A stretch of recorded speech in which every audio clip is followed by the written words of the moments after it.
Hello, good evening. Welcome to Business Live with me, Charles Ayete. Coming up this hour, the National Security Minister charges the Ghana Revenue Authority to go hard on workers who are involved in illicit tax evasion.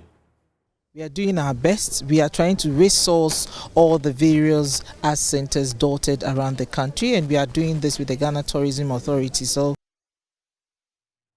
Also, the Ghana Export Promotion Authority very much confident of refurbishing all art and craft centers in the country in a bid to rake in more investment in 2022. Also in the bulletin, we have the Joy Business van for you as we take the spotlight on Oyening. We have all these stories and more coming up shortly. Please stay with us.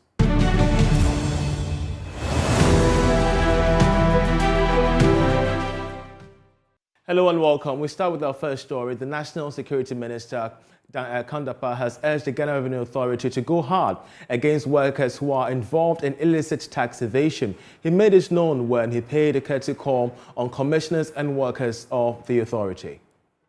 Can't even finish my haiku without being interrupted.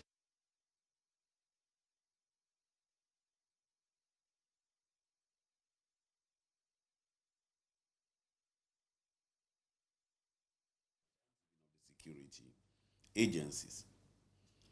We believe that the actions of these few bad nuts tend to obscure and negate the numerous positive works of the authority. I think now, more than ever, the GRA, and for that matter Ghana, need men, need women of integrity to block leakages in the system. And to succeed in doing this, the authority, I believe, must do all it can to root out those bad nuts. As Commissioner, in recent years, government has implemented other measures, such as the immediate task force, and thanks for your support to that program. There has been the Revenue Assurance and Compliance Initiative raised to complement your efforts in blocking revenue leakages. However, and that's the Minister for National Security there addressing the GRA on matters regarding tax evasion. But away from that, the Executive Head of Finance and Operations for Cowbank PLC has called on government to put in stringent measures to sustain the gains made in Ghana's financial inclusion campaign and initiatives. Thomas Kwesi Sapon observes that this is critical to strengthen the financial services sector as well as encourage customers to continue having confidence in the sector. We have more in this report. The financial inclusion conversation looks as though it will not go anytime soon. In the wake of the e-levy conversation, many industry players have impressed on government and the necessary authorities to ensure the campaign is sustained. At the sidelines of the Cowbank PLC Thanksgiving service in Kumasi, Executive Head of Finance and Operations at Cowbank PLC, Thomas Kwesi Sapon, observed though the banking sector reforms and the cleanup have injected some strength in the banking operations, more needs to be done to strengthen the financial inclusion agenda. For policies, I think that it's not only the central bank, I think it's also to the government to make sure that the financial inclusion that we have all been. Many industry players have impressed on government and the necessary authorities to ensure the campaign is sustained. At the sidelines of the Cowbank PLC Thanksgiving service in Kumasi, Executive Head of Finance and Operations at Cowbank PLC, Thomas Kwesi Sapon, observed though the banking sector reforms and the cleanup have injected some strength in the banking operations, more needs to be done to strengthen the financial inclusion agenda. For policies, I think that it's not only the central bank, I think it's also to the government to make sure that the financial inclusion that we have all been talking about. There should be policy directions that will bring financial inclusion. I say this because the biggest problem that is facing, in my view, this country is the lending rate, which is also a function of available resources to the banking sector. So if it happens that every Ghanaian has his money at the bank, the banking sector will have so much deposit that they won't have anything to do than to chase people and grant them these loans. And demand and supply will at this point come to play, and therefore the interest rate will go down.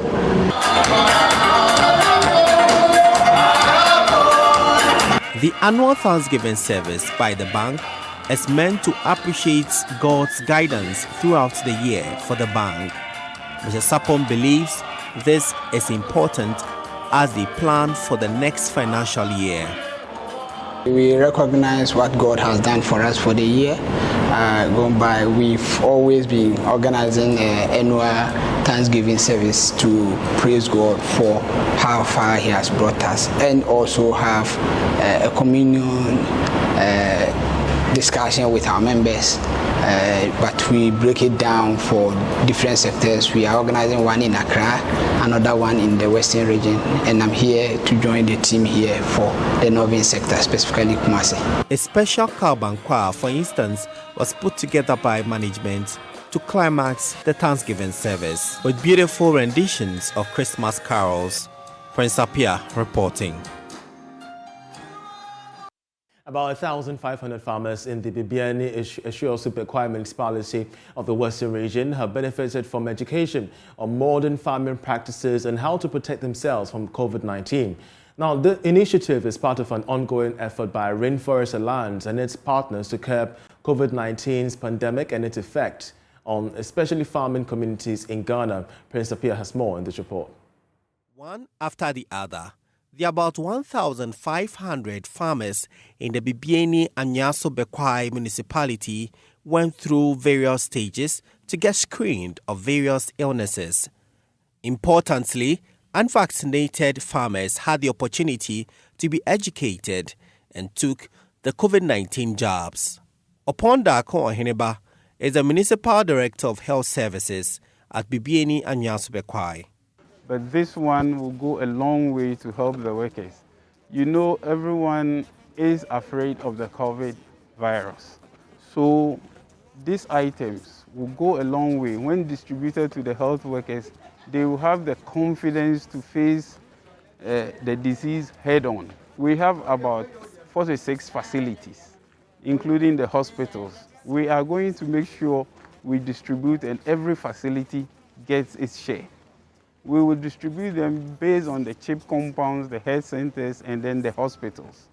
The landscape and environmental agility across the nation, LEAN, which did the gesture, also donated PPEs to the Municipal Health Directorate to augment the fight against the COVID-19 new strains. Kwadwo Inti Baniako is the manager, landscape and communities at the Rainforest Alliance.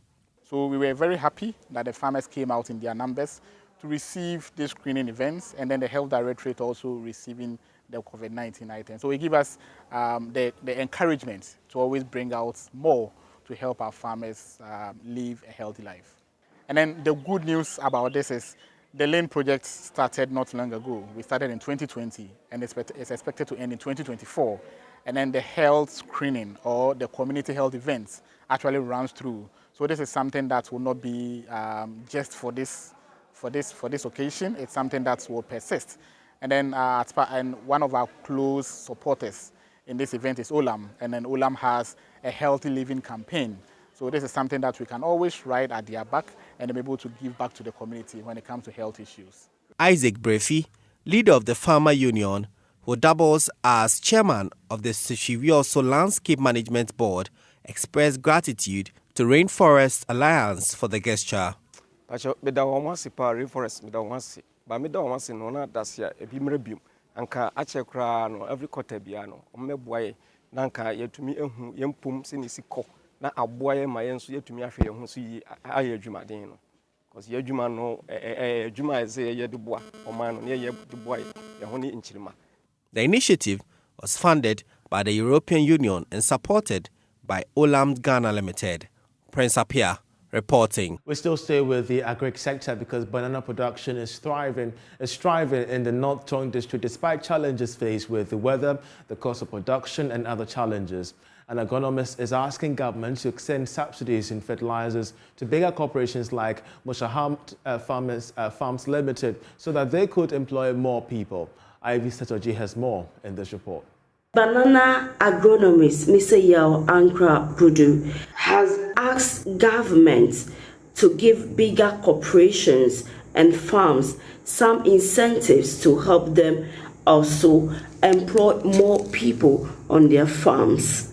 Mr. Ankra Pudu gave the advice in an interview with Joy Business at the Musa Hamad Farms Limited, a banana farm in Aveime Battle in the North Tongue district.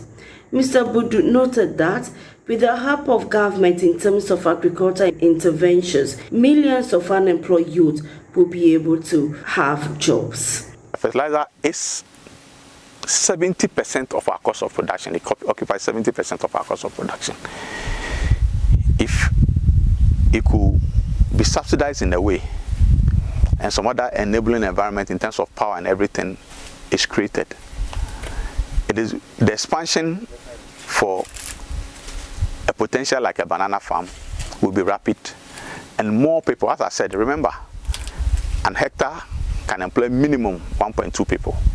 On female employees, Mr. Budu noted that 70 out of the 230 employees at the Musa Hamad Farms are female and have proven to be very hardworking and more reliable.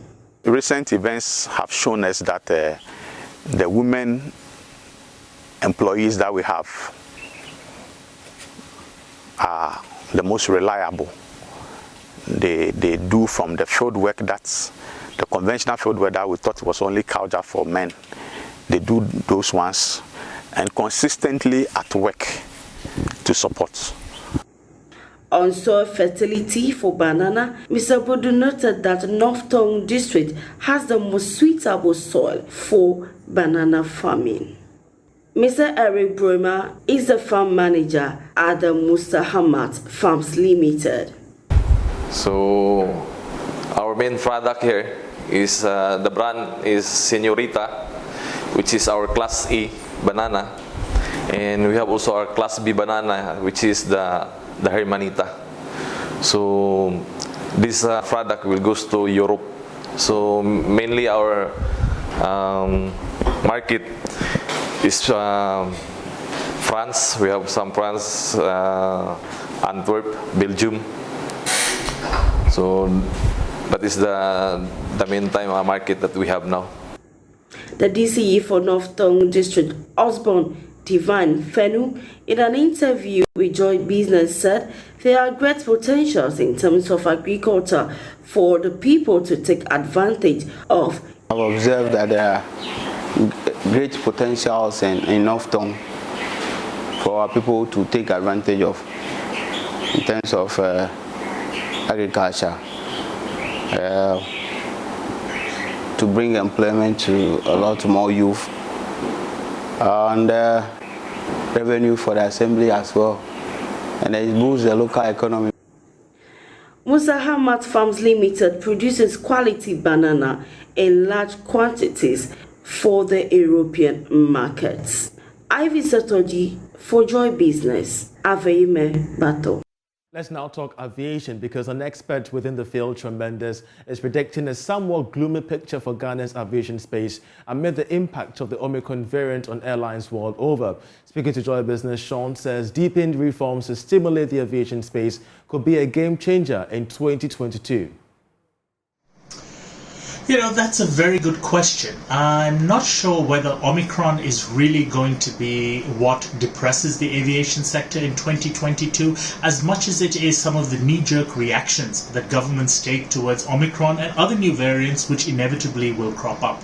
The key thing that the airline industry, or in fact any industry, really needs to be able to sustain itself during downturns like a pandemic is having consumer confidence. And that means consistency in policies, consistency in actions, consistencies in protocol for travel, for purchasing, and so forth. When that is able to be established, the growth will automatically come as the consumers are more confident. If the governments continually change this, if there's constantly changes like a new country putting on restrictions or new types of tests to be done or new changes in what has to be done prior to flying, that is where consumers begin to say, you know what, let's do something instead. So I don't think it's as much the variant. You know, we're 2 years into this pandemic now. We've established that it is possible to travel safely if you take the right precautions. But sometimes governments, for reasons that are not always scientific, take actions that drive down consumer confidence. And I think that is a bigger risk to the aviation industry in 2022 than Omicron or any other variant itself might be. Members there. Well, government will from next year be renovating all art centers in the country as part of an aggressive plan to rake in some revenue from the commercial exports of the untapped commodity. Take a listen to the Chief Executive of the Ghana Export Promotion Authority, Dr. Efua Asabi-Asare, who's been speaking to Joy Business. A lot of things have improved for some time now. Packaging has been an issue. But as I walk around, I see that we have improved in our packaging and presentation. So that makes me excited because this helps in promoting our products on the international market. And speaking of that, we've witnessed so many diasporans around, people from the foreign countries, the expatriates, and they have also given a positive feedback. So how do we balance this against your quest to increase in exports abroad? We always say that charity begins at home. So if people are interested in our products at home, especially the expatriates whom we export our products and services to, then it means we are doing something good. So for me, it's all good. It's all good. And this is an opportunity for us to test what we have with them to see if it's really going to do well. Yeah. Finally, what lie the prospects for the handicraft industry now that restrictions have eased a little bit and countries are beginning to interchange products? There's a lot that we can do in this sector. I think that the focus now for GEPA is on art and craft for this year because we haven't done so much with it. We have tried, but it's a huge sector and we need to make a deliberate effort to work on promoting this particular sector of the industry. Yeah. Finally, any word for entrepreneurs within this industry who aim to compete globally? They shouldn't give up. We are doing our best. We are trying to resource all the various art centers dotted around the country, and we are doing this with the Ghana Tourism Authority. So a lot of good is going to come their way, and we are looking at workshops to learn new designs and to do products that actually meet the market needs and not what they think they should be doing as Ghanaians. Sometimes what sells in Ghana doesn't sell out. So there will be programs, there will be seminars and courses to let them understand what the market needs. You're watching Business Live. We're taking a short break. When we return, we'll tell you the story of Oyenim in today's edition of the Joy Business Van. Just stay with us.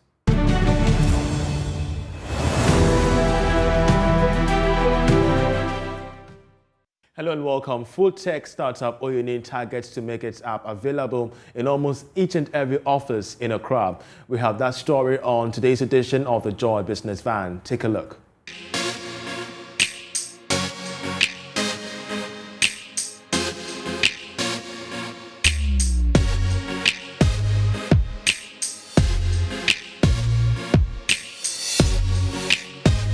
Oyenim, that's asking you in the Ghanaian local language Ga if you've eaten. Good question to ask, especially in the mornings when deciding on what to eat or where to eat is a headache, especially if you are a professional. If Imtai Spines was in the same situation. You know, professionals are always busy running around trying to get work done. In the morning, it's really hard to think about breakfast or food to say. So you get to the office and okay, when I get to the office I'll get something to eat. The first thing you start to check when you get to the office is open your laptop to see the workload you have, checking your files and all that. By the time you realize it's 10, now you start to feel hungry and like, okay, so where can I get food? Now you start looking for food around which you can't easily find. That was when Ephraim, who has had significant experience in telecoms, IT services management, communications and brand management, thought it would be a cool idea to create an app to enable professionals order breakfast at their convenience with their smartphones. The idea for food tech startup Oyeni was birthed. So at the time the idea was birthed, there was no local kind of business running at the time. So there were vendors, you could call in and order for them to give it to a dispatcher to bring to you. But to make it more convenient, that is where the idea came that, okay, so why don't you put it on a smartphone? How do you put it on a smartphone? Build an app and put everything on there so that people are able to access it. Oyeni didn't start operating until a well thought out production process was developed.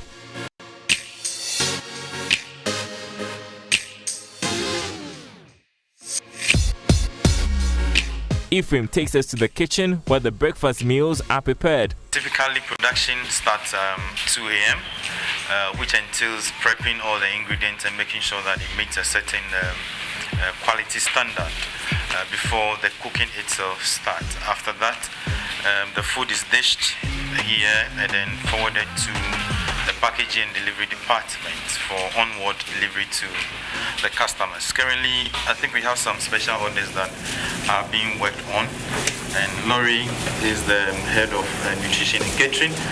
What are you working on today? I'm working on the oatmeal right now. So I'm in the process of foiling it so that I prevent the heat from the food from going out. What caught our attention is how the Oyeni breakfast is packaged. Looking at the target group that we sell to or we are doing business with, there are people who are very busy in their offices and all that. So we needed a packaging concept that would sit so firmly on their desk and also provide convenience for them to move around. Usually when you go to offices, people don't sit down eating breakfast, they want to move around. So we provided something that could sit firmly on the table and also easily movable. You can hold it in your hand. Also, it gives you the convenience of holding and then moving around as you eat. And also, it gives a firmer grip of the food without you getting burnt because the food is warm.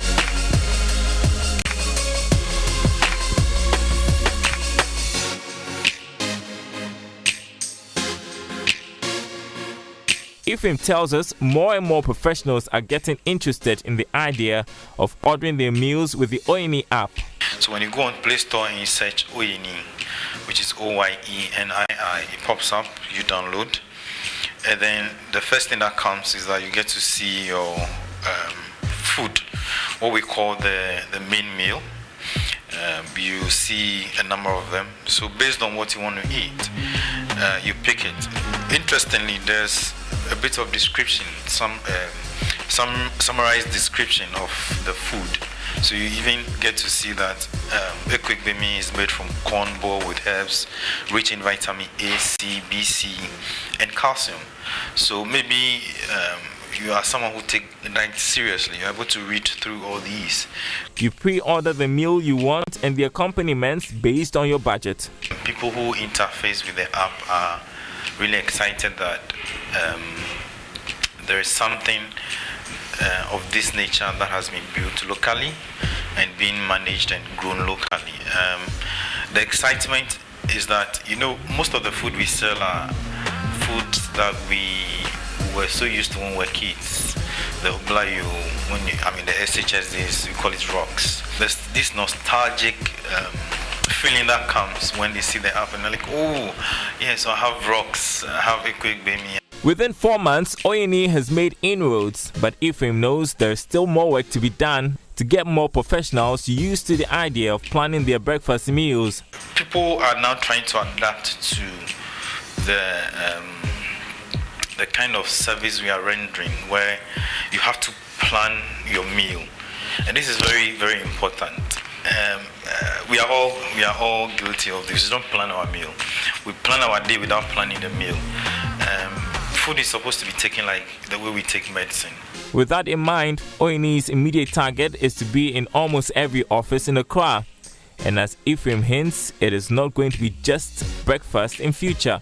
ONE is here to take care of the entire, let me say, the food portfolio for each and every one. So it's not just a breakfast app, it's a food app. Now we are starting with breakfast. Reason being that it's the most essential meal of the day. And people skip it. So we are trying to get Ghana to be healthy. And then we move on to lunch, we move on to dinner. We'll take it as and when. So we have a comprehensive plan for the food portfolio, but we'll take it one step at a time.